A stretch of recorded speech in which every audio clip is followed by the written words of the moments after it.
सर्वप्रथम मी तुकाराम महाराजांची जयंती झाली त्यांचं स्मरण करतो. उमाजी नाईक यांचं स्मरण करतो. तानाजी मालुसरे यांचं स्मरण करतो. निखिल सर मला असं सांगितलं की तानाजी मालुसरेंच्या नावाचा चौक सिन्नरमध्येच येतो, इतर कुठे फार ठिकाणी दिसत नाही.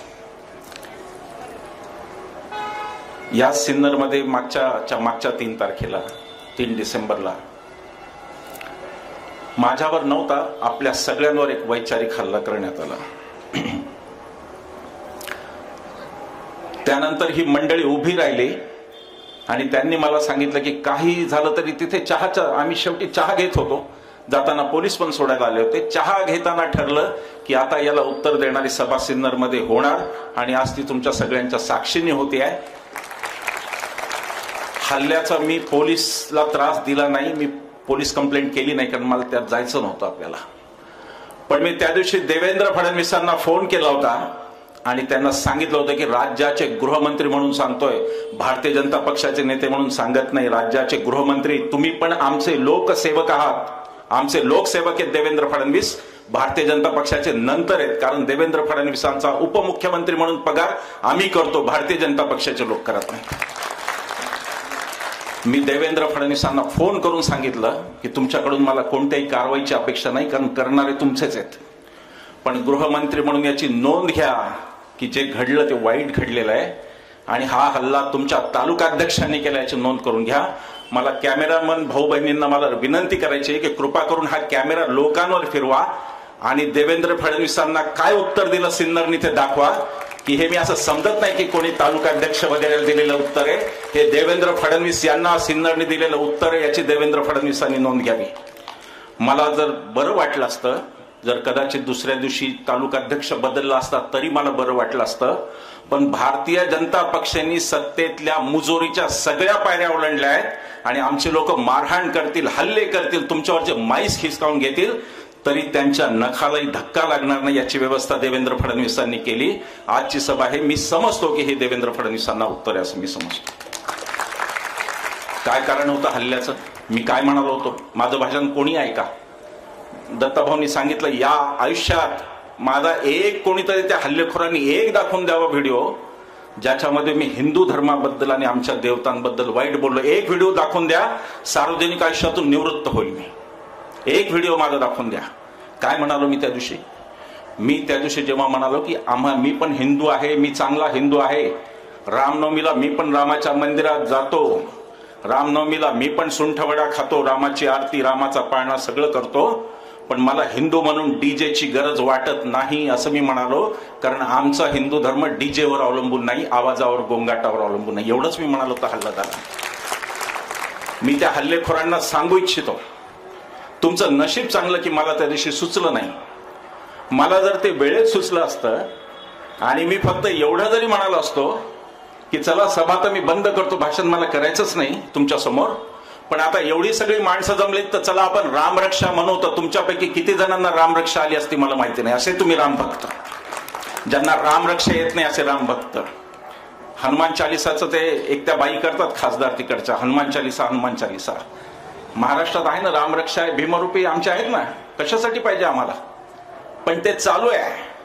मी हिंदू आहे, मी भारतीय जनता पक्षाच्या कोणत्याही नेत्यापेक्षा चांगला हिंदू आहे, कारण मी वेद आणि उपनिषद वाचलेला हिंदू आहे.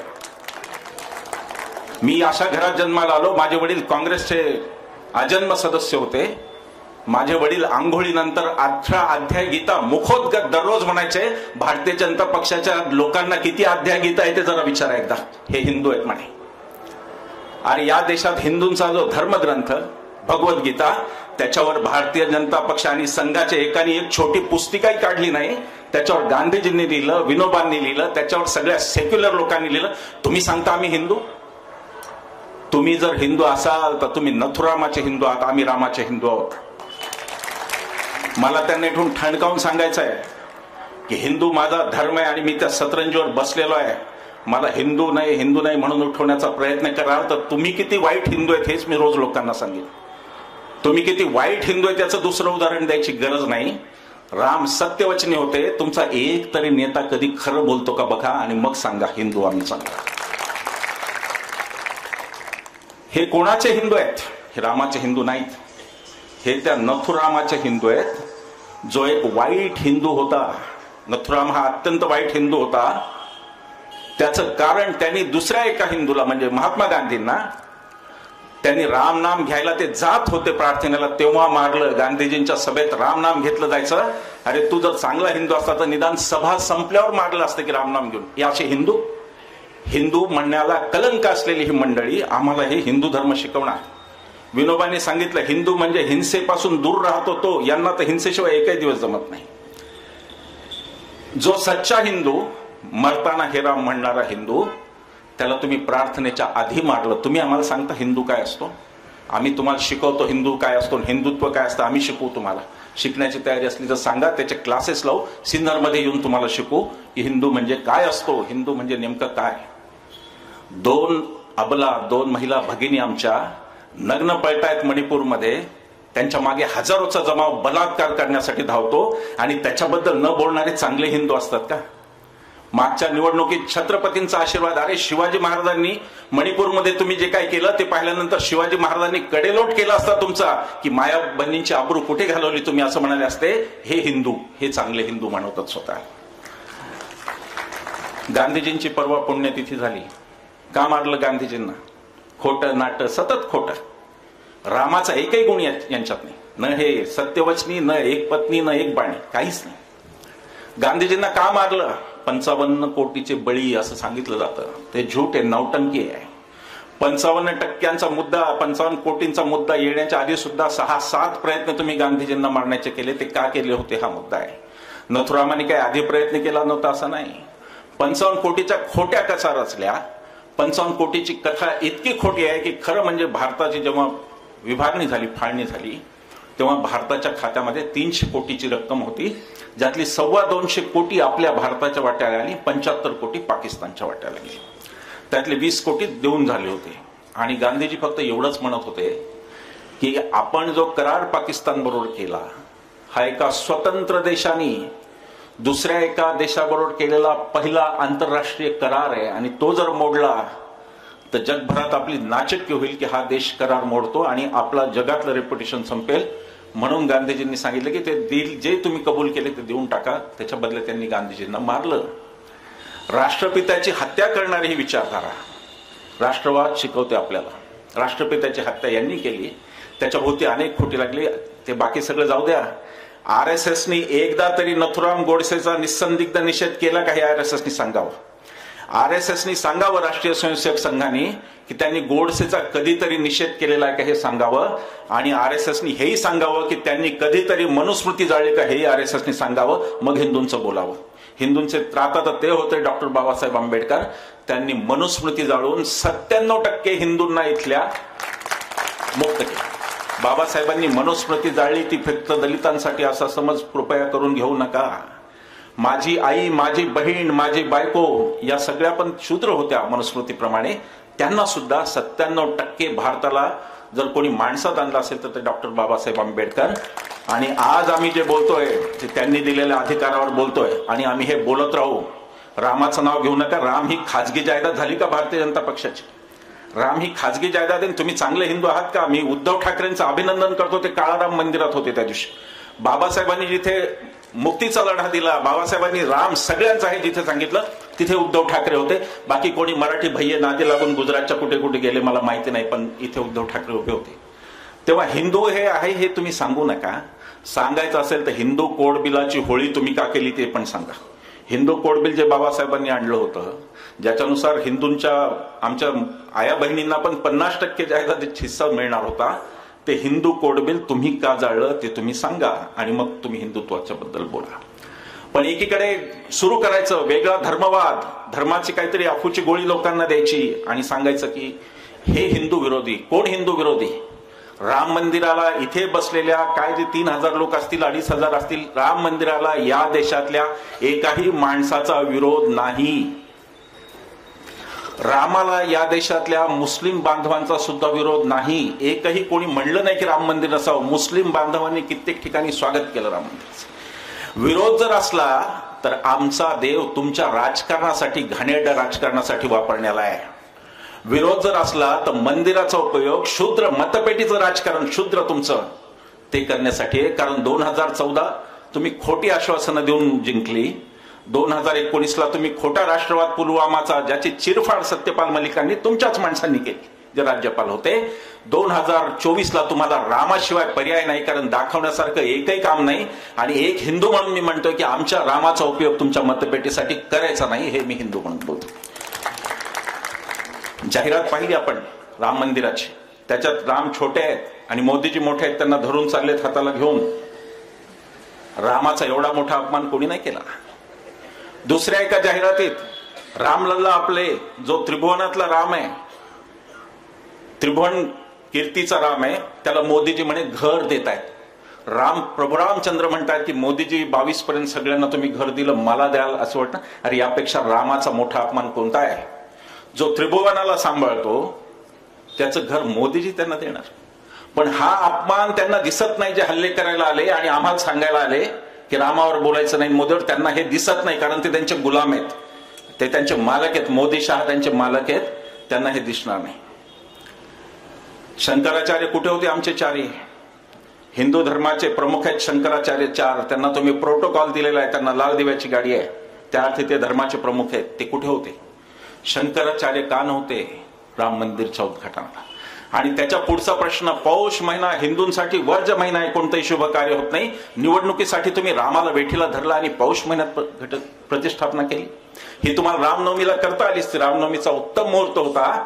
पण यांच्या निवडणुकीसाठी मताचं राजकारण, अत्यंत गलिच्छ मत मिळवण्याच्या राजकारणासाठी पौष महिन्यात ती प्राणप्रतिष्ठा केली. आणि सगळ्यात आक्षेपार्ह गोष्ट ही संसदेच्या वेळेलाही घडली होती. दुर्दैवाने या देशात पत्रकारिता शिल्लक राहिली नाही म्हणून ती समोर आली नाही. इथे बसलेले पत्रकार मित्र चांगले आहेत, ते सगळे व्यवस्थित रिपोर्ट पाठवतात, पण त्यांचे मालक मॅनेज झालेले आहेत, त्यामुळे देशात बोबाटा झाला नाही.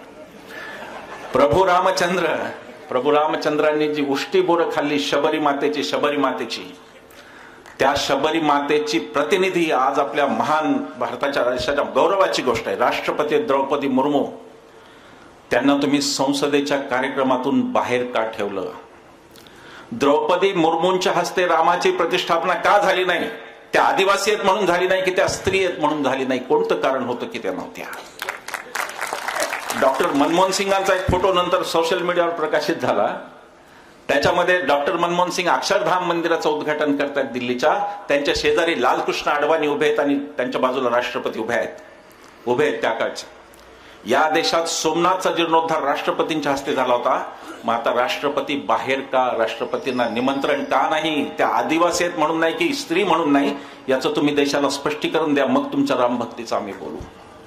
एकटेच येतात. त्या दिवशी आपण पाहिलं रामलल्ला किती सेकंद दाखवले मला माहित नाही मीडियाने. मोदीजी मात्र ते एकटे कुठे फिरतात मला अजून कळले नाही. आणि आम्ही मोदींवर बोलणार, ते आमचे लोकसेवक आहेत, तुम्ही काही म्हणा, त्यांनीच सांगितलं मी तुमचा सेवक आहे, आम्ही सेवकांवर बोलणार. जनता मालक आहे, मोदी शहा भाडेकरू आहेत. 5 वर्षासाठी भाड्याने घर दिलंय. जनतेला वाटलं तर भाडेकरूला हाकलून दे, आम्ही मोदींवर बोलणार. या देशाच्या पंतप्रधानांवर टीका करण्याचा सगळा हक्क आमचा राखू नये, कारण आमच्या मतावर ते पंतप्रधान होतात आणि म्हणून तो हक्क राखू नये. आणि आज मोदींवर जास्त बोलणार. जर आव्हान असेल की पंतप्रधानांवर बोलायचं नाही तर कान उघडून ऐका, आज सगळं मोदींवरच बोलणार, दुसऱ्या कोणावर काहीच बोलणार नाही. चला पुढे बोला. एकटे कुठे फिरतात माहित नाही. कॉरिडॉर मध्ये एकटेच असतात, ते सगळा माईक एकट्यावरच असतो. ते रामलल्ला काही सेकंद दाखवले की मोदीजी इकडून कुठे जातात मलाही माहिती. एकटे कुठे जातात मला माहिती, मला आजपर्यंत कळलेलं नाही. यांचं जे विमान असतं ते व्हीआयपी त्या याला लावलेलं असतं आणि त्याच्यासमोर काहीच नसतं. विमानतळाची भिंत असते. ते हात कोणाला दाखवतात विमानात चढताना तेही मला अजून नाही कळलं. कोणाला हात दाखवतात? काय प्रचंड व्यक्तिवाद. सगळीकडे मीच, जिथे तिथे मीच. चांद्रयान उडालं, वर गेलं. शास्त्रज्ञांनी, इस्रोच्या लोकांची कमाल, आपल्या शास्त्रज्ञांची. चांद्रयान उडाल्यानंतर चांद्रयानाचा जो प्रमुख होता इस्रोचा, त्याला मोदीजींनी फक्त 21 सेकंद आणि 32 शब्द बोलू दिलं. लगेच हे हजर तिथे. क्रिकेटचा सामना मीच, चांद्रयान उडालं मीच, देशात काही घडलं की तिथे मीच. अत्यंत घाणेरडा, ओंगाळवाणा प्रकारचा व्यक्तिवाद हा मोदींनी या देशात आणला. अरे या देशात अशी माणसं होती सरदार पटेलांसारखी जी सर्वोच्च पदावर होती, पण त्यांचं ध्येय वेगळं होतं. मला सरदार पटेलांचा तो किस्सा सांगायचा आहे. इंग्रजांनी जेव्हा आपल्या सत्याग्रहींमध्ये फाटाफूट करण्याची एक नीती अवलंबली, द्या जेव्हा ती फाटाफुटीची नीती अवलंबली, धन्यवाद, तेव्हा त्यांनी असं केलं की जातीभेद वाढवायचा म्हणून जातीनुसार इंग्रज काम द्यायला लागले जेलमधल्या आपल्या सत्याग्रहींना. आणि मग ते म्हणायला लागले की तू ब्राह्मण आहेस तर तू पोलिसांची मदत कर, तू दलित आहेस तर तू पायखाना साफ कर. आणि गांधीजींनी ठरवलं की हा क्रम वेगळा करायचा, उलटा करायचा. जो तथाकथित सवर्ण असतो, सगळ्यात वरच्या जातीचा तथाकथित, त्याला सगळ्यात हलकं काम, तथाकथित हलकं काम द्यायला लागतं. आणि म्हणून मग शौचालय साफ करण्याची जिम्मेदारी ही जो सत्याग्रही ब्राह्मण त्याच्याकडे देण्यात आली. त्याच्यावर सरदार पटेलांनी एक फार सुंदर पत्र लिहिलं जवाहरलाल नेहरू महात्मा गांधींना. सरदार म्हणतात की बापू, मैं जब जब भी जेल जाता हूं तो आपका ये बामण म्हणजे महादेव भाई देसाई ये भी मेरे साथ में आता है और इसलिए मुझे पैखाना साफ करने का अवसर नहीं मिलता. या देशातल्या सर्वोच्च माणसाची महत्वाकांक्षा मी साफसफाई करावी ही आहे. हा कोणता व्यक्तिवाद मोदीजींनी आणला की 40 G20ची परिषद झाली निखिल सर परवा. ते G20 म्हणजे दुसरं काय नाही, ते हळदी कुंकू आहे. आज तुमच्याकडे, उद्या आमच्याकडे, परवा त्यांच्याकडे, किंवा फार तर भिशी लावतात ना सगळे, एक आज याच्याकडे जातो उद्या, तेवढंच आहे, त्याच्यात काही महत्व नाही. किती उदो जसं काही 20 देश आता मोदींच्या ताब्यात आले. तो मूर्ख त्यांचा IT सेल. मला सांगायचंय काँग्रेस, राष्ट्रवादी, कराड सर, हे जर तुमची सत्ता महाराष्ट्रात येणार आहे आता कोणी थांबू शकत नाही. आजच्या सिन्नरच्या सभेने सांगितलं की यांची गटसंख्या सुरू आहे. ती जर झाली, सत्ता तुमची येईल त्या दिवशी पहिलं काम करा, यांची घाणेरडी IT सेल पहिली बंद करा. तिथून हजारो लोकांचं चारित्र्य हाणं नव्हतं. तर सिद्धरामय्यांचं मी अभिनंदन करतो, कर्नाटकच्या मुख्यमंत्र्यांचं, की त्यांनी आल्या आल्या पहिली सही अशी केली की यांच्या IT सेलवर धाड टाकली. हजारो फोटो, विकृत फोटो, बायकांबरोबरचे नेत्यांचे फोटो, खोटे फोटो जप्त केले. आणि त्यांचा जो मुख्य होता अमित मालवे, त्याच्यावर सुद्धा FIR टाकली. राज्य सरकार हे करू शकतात, हे जरूर करा. पण हे खोटे सगळे प्रचार पसरवायचे की काहीतरी भयंकर झालंय आणि 20 देश आता मोदीजींच्या ताब्यात आले असा प्रचार करायचा. सत्य काही नाही त्याच्यात. साहेबांनी परवा स्वतःचे सेल्फी बूथ बनवले. 48 कोटी आपल्या लोकांचे खर्च झाले सेल्फी बूथ रेल्वे स्टेशनवर बनवण्यावर. इतका ओंगाळवाना 5267 कोटी रुपये या जनतेच्या पैशाचे, घामाचे पैशाचे 5267 कोटी रुपये आजपर्यंत त्यांनी जाहिरातीत घालवले. ती केवळ स्वतःला स्वतः सगळीकडे दाखवणं. कुठून जातात, काय येतात, बस स्टँडवर गेलं की मोदी, रेल्वे स्टेशनवर गेलं की मोदी, विमानतळावर गेलं की मोदी, कुठेही गेलं की मोदी. मला तर वाटतं हा चेहरा पाहून पाहूनच लोक कंटाळून हा चेहरा नको म्हणून तरी मत बदलतील असं मला खात्रीने वाटायला लागलंय. महाराष्ट्राची जी मूळ धारा आहे ती बदलण्याचे सतत प्रयत्न चालू आहेत. हा मुद्दा लक्षात घ्या. गेले काही दिवस भारतीय जनता पक्षाचे नेते उत्तरेतून बाबा आणि बुवांना बोलवत आहेत निरनिराळ्या. आज जे घडलं, गणपत गायकवाड या आमदारांनी जो गोळीबार केला, हे उत्तर प्रदेशचं राजकारण, हे महाराष्ट्राचं नाही. ते फडणवीस आता महाराष्ट्रात पण रुजू पाहत आहेत. उत्तरेचे बाबा वेगवेगळे येतात. आमच्याकडे कमी आहेत का वारकरी संप्रदायाचे? आमच्याकडे वारकरी संप्रदायाचे एकाच एक कीर्तनकार. मी स्वतः वारकरी परंपरेतून येतो, मला माहिती आहे काय कीर्तनकार. पण त्यांना बोलवायचं नाही, उत्तरेचे बाबा बुवा बोलवायचे. त्याचं कारण की हिंदी पट्ट्याचं जे राजकारण, उत्तर प्रदेशच्या लोकांवर माझा कोणताही आकस नाही. ती आमची भूमी आहे. पंडित नेहरूंची, पंडित गोविंद वल्लभ पंत यांची भूमी, ती आमचीच भूमी आहे. पण तिथं जे राजकारण भारतीय जनता पक्षाने रुजवलं की कोणी कोणाला कधी गोळी घालू शकतो, कोणी कोणावर कधी बुलडोझर चालू शकतो, दुर्दैवाने शिंदे आणि फडणवीस आणि पवार महाराष्ट्रात हेच करू पाहत आहेत. आणि आत्ताचा महाराष्ट्र धर्म हे सांगतो की यांना आपल्याला थांबवायला पाहिजे, नाहीतर महाराष्ट्राची संस्कृती हे नष्ट करून टाकते. अनेक प्रकारे महाराष्ट्राच्या संस्कृतीवर अतिक्रमण होत आहे, आक्रमण होत आहे. अरे आम्हाला बागेश्वर धाम बाबा नको, इथे ज्ञानेश्वर महाराज ते तुकाराम महाराज हा आमचा धर्म आहे. आमचा भगवा तो आहे. मी तर कधी भगवीकरण हाही शब्द वापरत नाही. संघीकरण म्हणलं पाहिजे, भगवीकरण नाही म्हणलं पाहिजे. कारण भगवा आमचा आहे. तो शिवाजी महाराजांचा पण आहे, तो ज्ञानेश्वर महाराजांपासून तुकाराम महाराजांपर्यंत वारकरी परंपरेतला आहे. विष्णुमय जग वैष्णवांचा धर्म, भेदाभेद भ्रम अमंगळ, आमचे तुकाराम महाराज, तो आमचा धर्म आहे. भेदाभेद न करणारा आमचा धर्म आहे. वारकरी संप्रदाय कदाचित भारतातला एकच संप्रदाय जिथे महाराष्ट्रातल्या सगळ्या जातीचे संत आहेत, पण जैतुंबी नावाची मुस्लिम स्त्री सुद्धा आमची संत आहे. तो आमचा वारकरी संप्रदाय. आणि त्याच्यावर हल्ले करण्यासाठी हे येत आहेत कोणी उत्तरेतून. मोठमोठे संत महंत जे जमले होते अयोध्येत, मला आश्चर्य वाटलं, किशोरजी व्यास यांच्यासारखा विद्वान माणूस, तो माणूस मोदीजींचीच तारीफ करतोय, रामाबद्दल काहीच बोलत नाही. मला आश्चर्य वाटलं. जिथे तिथे फक्त मी तर म्हणालो की जरा एकदा मंदिरात बघून घ्या, मूर्ती त्यांच्या ठेवली का यांचा फोटो लावला एकदा बघा. यांचा काय भरोसा नाही. यांची जी प्रसिद्धीची हाव आहे ती संपतच नाही. महाराष्ट्राचा जो राम आहे, तो जो खेड्यापाड्यातला आमचा बांधव, खेड्यापाड्यात भेटल्यावर आम्ही, अरे तुम्ही आता आला, काल आला, 1925ला, 100 वर्ष पण पूर्ण नाही तुमच्या संघटनेला, त्याच्या शेकडो वर्ष आधीपासून इथं मराठी माणूस एकमेकाला भेटला की राम रामच म्हणतो. तुमचा जय श्रीरामचं कोणाला कौतुक सांगता. इथे आम्ही राम राम लहानपणापासून म्हणतो, आम्ही त्यात वाढलो. सहज भाव आहे आमचा धर्म आमचा सहज भाव आहे. माझ्या गावात 20-25 लोक आहेत जे सकाळी आंघोळ करतात आणि सगळ्या देवांना पाणी घालतात. अरे ते खरे हिंदू आहेत, त्यांना प्रचाराची गरज नाही. सकाळी उठतात तरी का लवकर ते सांगा. कोण भाजपचा नेता किती वाजता उठतो एकदा डिक्लेअर तरी करा. कोणाचे काय व्हिडिओ येतात. आणि रामाचे भक्त, हे काय काय व्हिडिओ आले कोणाचे, हे रामाचे भक्त, एकवचनी सत्यवानी एक पत्नी राम, त्याचे हे भक्त. आम्हाला तुमचा हिंदी पट्ट्यातला हिंदू नको. आम्हाला आमच्या महाराष्ट्रातला तुकोबा रायांचा, ज्ञानोबा माऊलीचा हिंदू पाहिजे.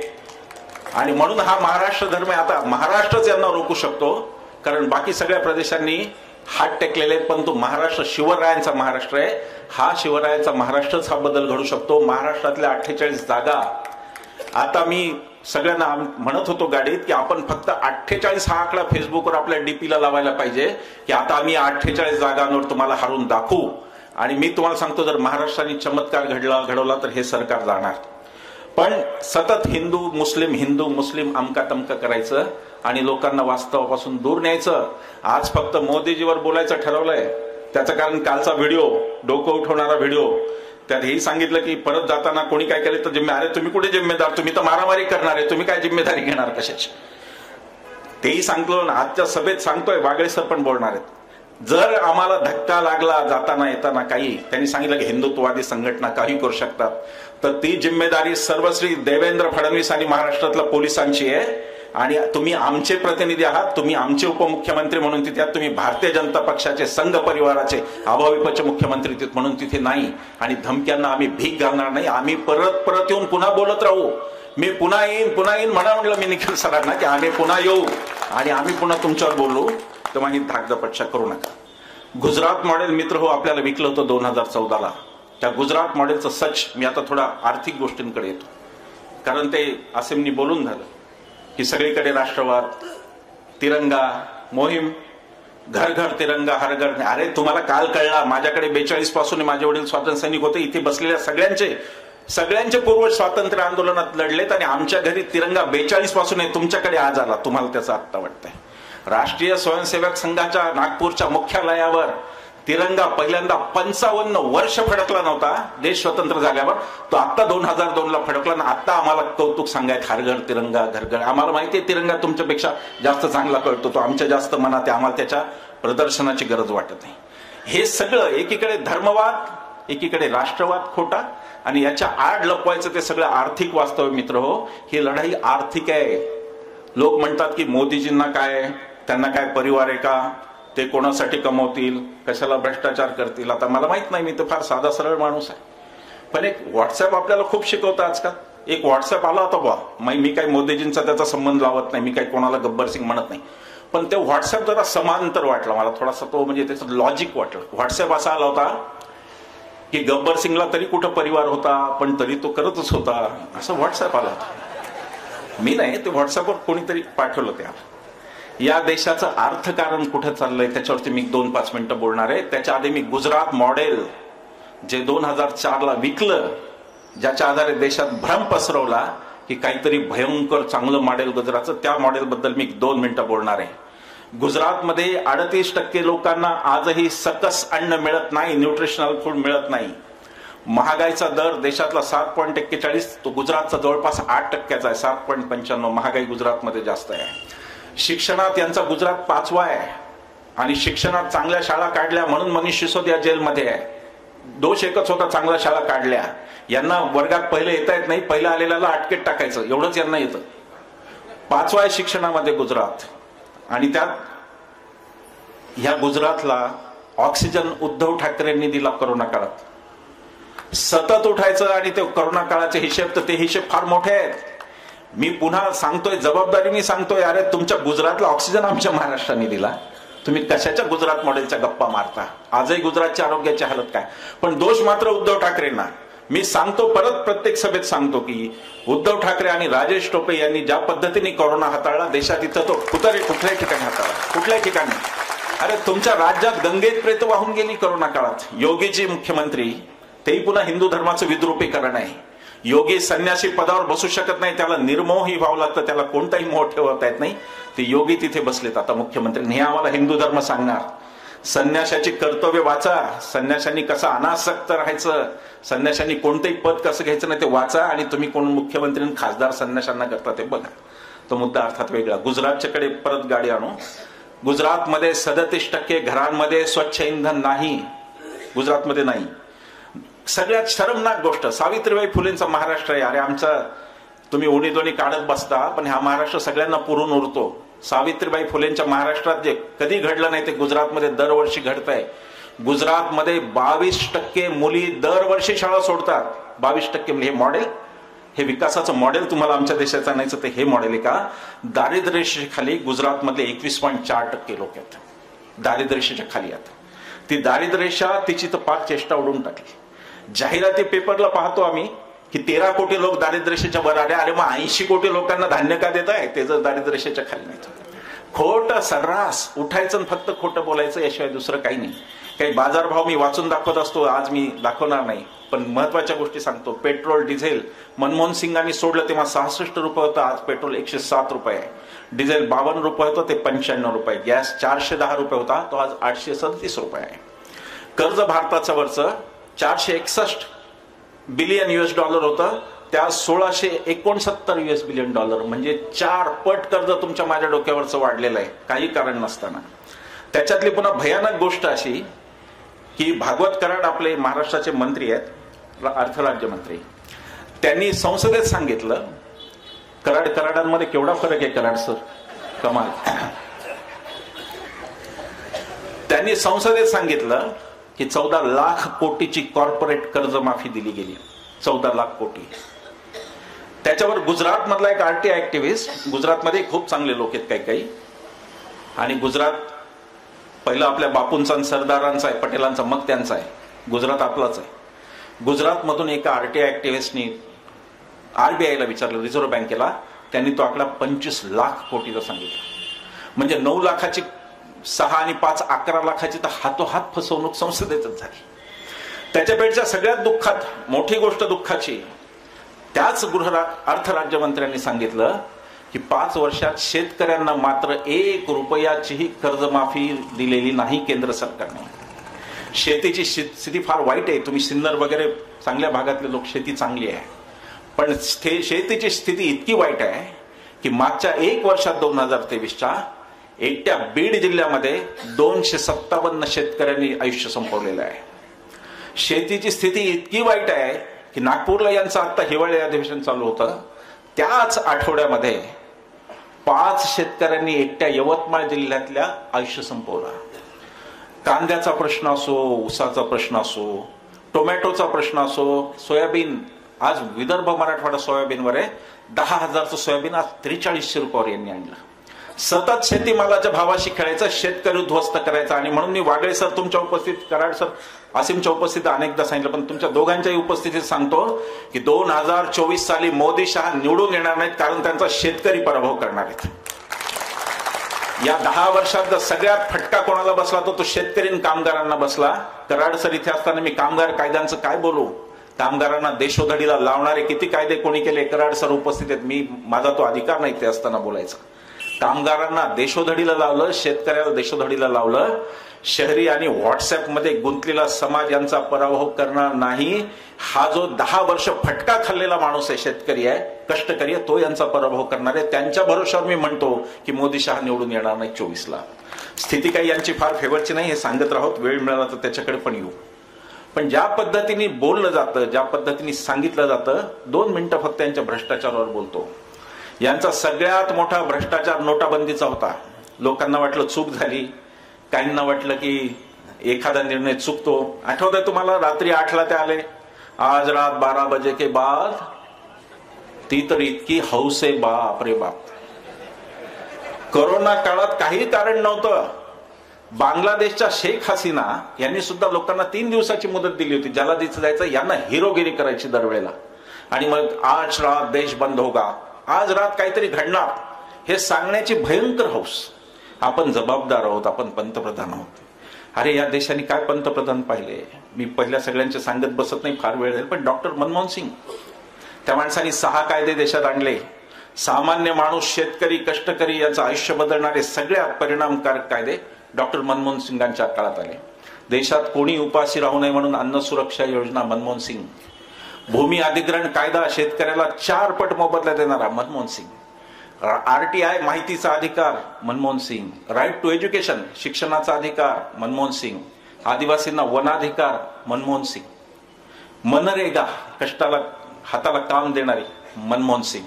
या देशाची बौद्धिक पातळी इतकी खालावलेली आहे की केम्ब्रिज विद्यापीठातून शिकून आलेल्या एवढ्या गोष्टी करणाऱ्याला हा माणूस मौनी बाबा म्हणतो हा देश. आणि ज्याच्या डिग्रीचा पत्ता नाही त्याला विश्वगुरु म्हणतो. हा देश डिग्री स्वातंत्र्य आंदोलनात ही माणसं परत आली. गांधीजी परत आले, पटेल परत आले, आंबेडकर, बाबासाहेबांच्या तर डिग्र्या किती मोजायची दमछाक होईल माणसाची. नेहरू बॅरिस्टर होते, गांधी बॅरिस्टर, पटेल बॅरिस्टर, आणि या सगळ्यांच्या पदव्या खऱ्या होत्या. तरीही मंडळी इथे आली आणि त्यांनी या देशात इतिहास घडवला. यांच्या डिग्रीचा पत्ता नाही. नोटाबंदी हे षडयंत्र होतं मित्र हो. नोटाबंदीत 20% कमिशन कोणत्या पक्षाने घेतलं आणि पैसे सगळ्यांचे व्हाईट झाले. सिन्नरमध्ये, नाशिकमध्ये नोटाबंदीत एका श्रीमंतांनी आत्महत्या केली का असेल तर मला सांगा, मी भाषण बंद करीन. एकाही श्रीमंतांनी महाराष्ट्र नाही देशात आत्महत्या केली नाही. कारण ती जी यंत्रणा होती जी 20% कमिशन घेऊन करत होती ती कोणत्या पक्षाची होती याचं उत्तर द्या. आणि नंतर त्या पक्षाची सगळ्या जिल्ह्याच्या ठिकाणी मोठमोठी कार्यालय कशी झाली त्याचं उत्तर द्या. 20% कमिशन हा नोटाबंदी हा मोठा घोटाळा आहे देशातला. दुर्दैवाने त्याच्यावर कोणी बोलत नाही. दुसरा घोटाळा PM केअर फंड. पंतप्रधान सहायता निधी बाजूला टाकला. तो RTI मध्ये होता, तो लीगल होता. आता PM केअर फंड RTI मध्ये नाही. PM केअर फंडला कोणताही नियम लागू नाही. त्याचे ट्रस्टी कोण, त्याचा हिशेब कोणाला काही माहिती नाही.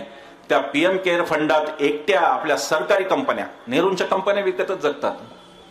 शेवटी काहीच पुरत नाही. एवढा GST कलेक्शन, तेच सांगतात विक्रमी कलेक्शन, असं तसं जाहिरात. मग पैसा कुठे का पुरत नाही. नेहरूच्या एक संस्था विकायला का काढल्यात कंपन्या. एखाद्या दिवाळखोर पोरांनी करावं तसा कारभार चाललाय. ते शेवटी घरातले देव पण विकतो तो, तसंच चाललंय. नेहरूंच्या नावाने खडे फोडायचे, कंपन्या मात्र नेहरूच्याच विकून चालली आहे गुजरात.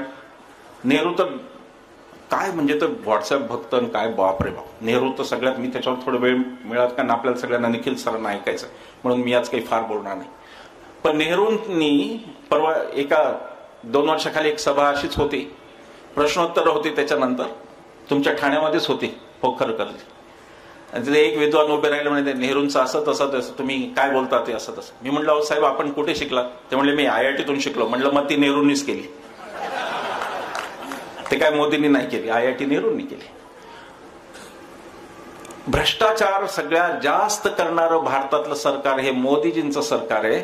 आणि महाराष्ट्रातलं सगळ्यात जास्त भ्रष्टाचार आहे शिंदे फडणवीस पवारांचं सरकार आहे सध्याचं, हे लक्षात घ्या. पण आता भ्रष्टाचार बाहेरच येत नाही कारण तो अदानी मार्फत केला जातो. खाजगीकरण, उदारीकरण, कराडसरे लढले तेव्हा सगळे समाजवादी लढले. जागतिकीकरणापेक्षा भयानक गोष्ट मोदींनी आणली. त्यांनी आपल्या इकॉनॉमीचं अदानीकरण करून टाकलं. सगळ्या गोष्टी माझ्याकडे तपशील आहेत पण मला वागळे सरांचं भाषण मलाही ऐकायचं म्हणून मी जास्त तपशिलात जात नाही. भाजपाला इलेक्टोरल बॉन्ड्स मोठा घोटाळा. इलेक्टोरल बॉन्ड्स फार मोठा घोटाळा. राजकीय पक्ष का लक्ष देत नाहीत मला कळत नाही.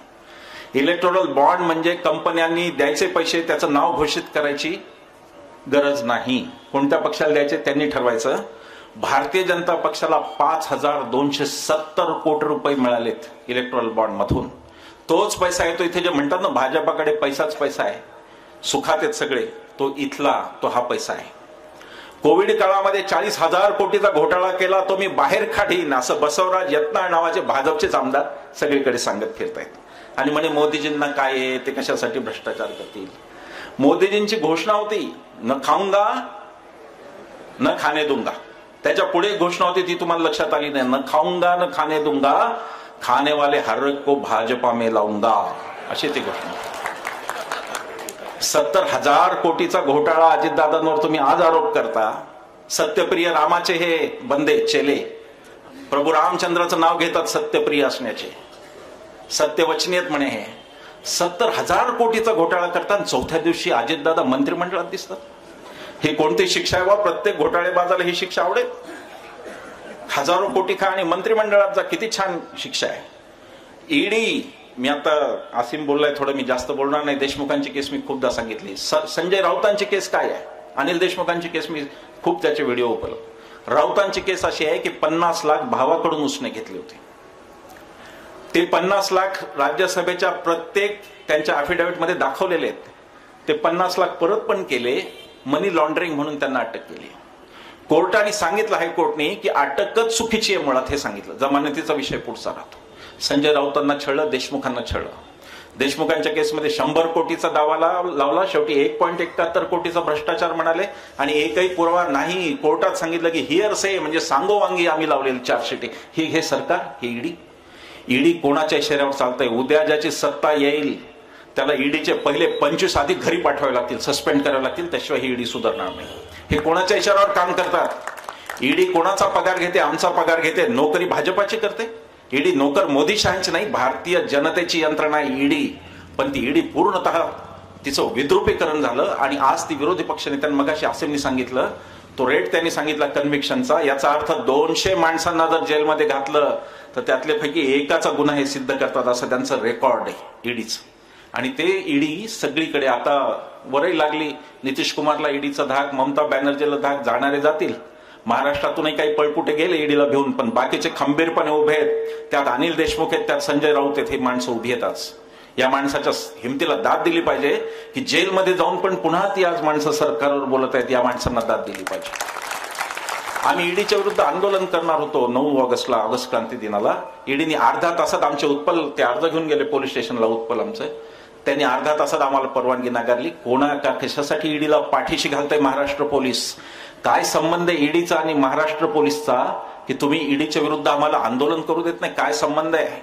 आम्ही फक्त ईडीच्या कार्यालयासमोर जाऊन म्हणणार होतो, ईडी आप भी निर्भय बनो, सबके ऊपर कारवाई करो. एकही भ्रष्टाचार सोडायचं नाही. पण जो गेला भारतीय जनता पक्षात किंवा शिंदे गटात किंवा पवार गटात, त्याची पापमुक्ती झाली. काही नावं फक्त वाचून दाखवतो. अजितदादा, हर्षवर्धन पाटील, नारायण राणे, छगन भुजबळ, हसन मुश्रीफ, प्रताप सरनाईक, भावना गवळी, यशवंत जाधव, अर्जुन खोतकर, राधाकृष्ण विखे पाटील, प्रवीण दरेकर, कृपाशंकर सिंग, विजय गावित. लिस्ट मोठी, वेळ घालवत नाही. यांच्यावर कधी ना कधी कोणत्या यंत्रणेने नोटीस काढली, पण ते भारतीय जनता पक्षात, शिंदे सेनेत किंवा डुप्लिकेट राष्ट्रवादी गेल्यानंतर त्यांच्यावरच्या कारवाया थांबवण्यात आल्या. हे ईडीचं चारित्र्य आहे. हे यांचं चारित्र्य आहे. न खाऊंगा न खाणे दूंगा, सत्यवचनी रामाचे चेले, कोणालाही खाऊ देणार नव्हते. यांनी ईडीच संपून टाकली. ईडीची एक दहशत आहे महाराष्ट्रामध्ये, नाही सगळ्या देशभर. म्हणून आम्ही उभे राहिलो. नाहीतर निखिल वागळे सर ऑलमोस्ट ते त्यांचं चॅनल चालवत होते. मलाही काही फार नव्हतं राहिलं. मी पण शांत बसणार होतो. आसिम पण आपल्या कोर्ट केसेसमध्ये राहिला असता. पण निर्भय बनो जर उभी राहिली तर त्याची प्रेरणा ईडी आहे. की राजकीय नेत्यांना हे ईडी लावत असतील तर आता नागरिकांना बोलावं लागेल, आपल्या लोकांना निर्भयपणे बोलावं लागेल. त्याचीच प्रेरणा खरं म्हणजे ही निर्भय बनोमध्ये आलेली आहे. निवडणूक आयोग पूर्ण गेला, कामातून गेला. शिवसेनेच्या बाबतीत कायच होतं निवडणूक आयोगात? पक्ष कोणाचा ठरवायचं होतं का चिन्ह ठरवायचं होतं? निवडणूक आयोग यंत्रणा कोणाच्या ताब्यात आहे? या देशात हे चाललंय काय की सुप्रीम कोर्टचा जज रंजन गोगोई होते, चीफ जस्टिस सुप्रीम कोर्टचे. त्यांच्यावर आरोप होता लैंगिक शोषणाचा स्वतःवर, आणि ते स्वतः जज बनले होते. हे या देशात काय चाललंय? कायदा सगळा बर्बाद, यंत्रणा सगळ्या उद्ध्वस्त केल्या. सुप्रीम कोर्ट सुद्धा उद्ध्वस्त केलं. मी नाही, न्यायमूर्ती अभय ओक यांच्यासारखा माणूस परवा म्हणला की ही गंभीर गोष्ट आहे, आपली विश्वासार्हता संपत चाललेली आहे. असे निर्णय दिले तर विश्वासार्हता काय राहील? की लग्न केलं ते चुकीचं आहे, पण आता झालंच ते तर नांदू द्या, असे ह्या निर्णयात काय विश्वास आहे? पण ते होत आहे. ईडीवर असो की सर्वोच्च न्यायालयावर एक दबाव तयार केला जातो आणि वेगवेगळे नॅरेटिव्ह तयार केले जातात. म्हणे मोदीजींना पर्याय काय? लोक खूप विचारतात. सुशिक्षित लोक म्हणतात, चांगले शिकलेले, ज्यांना भारतीय लोकशाही ही संसदीय लोकशाही आहे हे माहिती आहे. त्यांना हे माहिती आहे की अध्यक्ष निवडायचा नसतो, 543 खासदार आपण चांगले निवडून द्यायचे. त्यांनी पुढे पण इतकी साधी गोष्ट आहे, पण ते विचारतात पर्याय काय? अरे आत्ताची राजवट इतकी वाईट आहे, वाईटाला कधी पर्याय द्यायचा नसतो, वाईटाच्या हातात नारळ द्यायचा असतं की निघून जा, आम्ही आमचं बघू. पर्याय चांगल्याला द्यायचा असतो, वाईटाला कुठं पर्याय द्यायचा असतो. या देशाची जनता आणि उद्धटपणा असा आहे की 140 कोटीच्या जनतेत म्हणे पर्याय नाही, एकच माणूस शिल्लक आहे.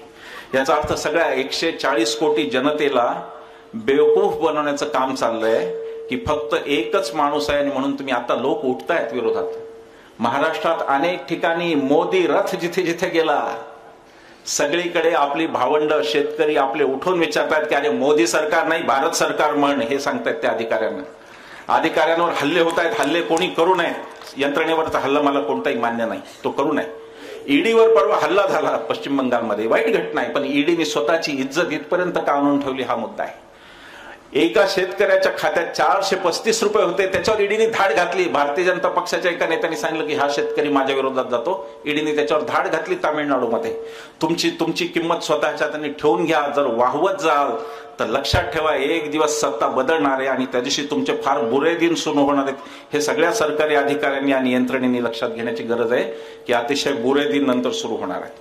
पण वेगवेगळे नॅरेटिव्ह तयार करायचे हे काही खरं नाही मित्र. आजची स्थिती अशी नाही. विरोधी पक्षांनी गाफील राहू नये, पण विरोधी पक्षांनी हातबल पण होऊ नये अशी स्थिती आजची नाही आहे. 13 राज्य इंडियाकडे तर 13च भारतीय जनता पक्षाकडे. हे बबल करून दाखवतात, फुगवटा करून दाखवतात, मोठा फुगवटा दाखवतात की आमच्याशिवाय आहेच कोण. हिसल येते, थोडं काही जरा कमी करता येईल. आमच्याशिवाय आहेच कोण बबल दाखवतात, फुगा करून दाखवतात, तो फुगा खोटा आहे. आता भारतीय जनता पक्षाच्या 13 राज्यांमधून 220 जागा येतात आणि इंडिया आघाडीच्या राज्यांमधून 261 जागा आता येतात. ही वस्तुस्थिती लक्षात घ्या. दक्षिणेमध्ये यांचा अकाउंट संपलेला आहे. दक्षिण यांना पूर्ण बंद आहे दरवाजा, म्हणून महाराष्ट्रावर आले 48. कारण देश ध्रुवीकरण झालं देशाचं. दक्षिण आणि उत्तरमध्ये दक्षिण पूर्ण भाजपाच्या विरोधात, उत्तरेतले काही राज्य दिल्लीसारखी सोडली तर भाजपाच्या बाजूनी, आणि म्हणून आता हा तराजू सगळा महाराष्ट्राच्या 48 जागांवर स्थिर आहे. आणि म्हणून तुमची आणि आमची सगळ्यात निर्णायक भूमिका की या देशात बागेश्वर बाबाचं अध्यात्म राहणार का तुकोबाचं अध्यात्म राहणार ही टिकवण्याची आपली भूमिका आहे. आणि 48 जागांवरती आपल्याला डोळ्यात तेल घालून पहारा द्यायचा. हे नक्की हरणार आहेत. उत्तर प्रदेश, मध्य प्रदेश, राजस्थान आणि गुजरात ही 4ही राज्य सगळेच्या सगळे यांचे खासदार निवडून आले, तरी आज यांचं टोटल 225च्या वर जाईल याचं लक्षण काही दिसत नाही. ते बबल करतायत, सांगतायत आम्ही असं नाहीये. 400 पार कशाच्या आधारावर? कुठून येणार जागा ते आता सांगा. मी तर 500 पार म्हणेल. मी म्हणेल इंडिया आघाडी 500 पार, म्हणायला काय जात आहे? जागा कुठून येणार आहेत ते सांगा. हे हारणार आहेत कारण यांच्या पापाचा घडा भरलेला आहे. 24 साली जेव्हा मतदान केंद्रावर मित्र हो आपण जाल तेव्हा आपल्याला भारतीय जनता पक्ष की काँग्रेस असं मतदान करायचं नाहीये. 24 साली मतदान जाताना कोणीतरी ब्रिजभूषण सारखा नालायक माणूस तुमच्या मुलीबाळींची बेइज्जती करून त्याच पदावर राहणार का, त्याला काढायचं. याच्यासाठी आपल्याला मतदानाला जायचं. पुलवामा मध्ये ज्या बहिणी, अभागी बहिणी, ज्या 2 बहिणी, उन्नाव मधली जी बहीण, या देशातल्या स्त्रिया सुरक्षित आहेत का नाही याच्यावर आपल्याला 24 साली मत द्यायचं आहे.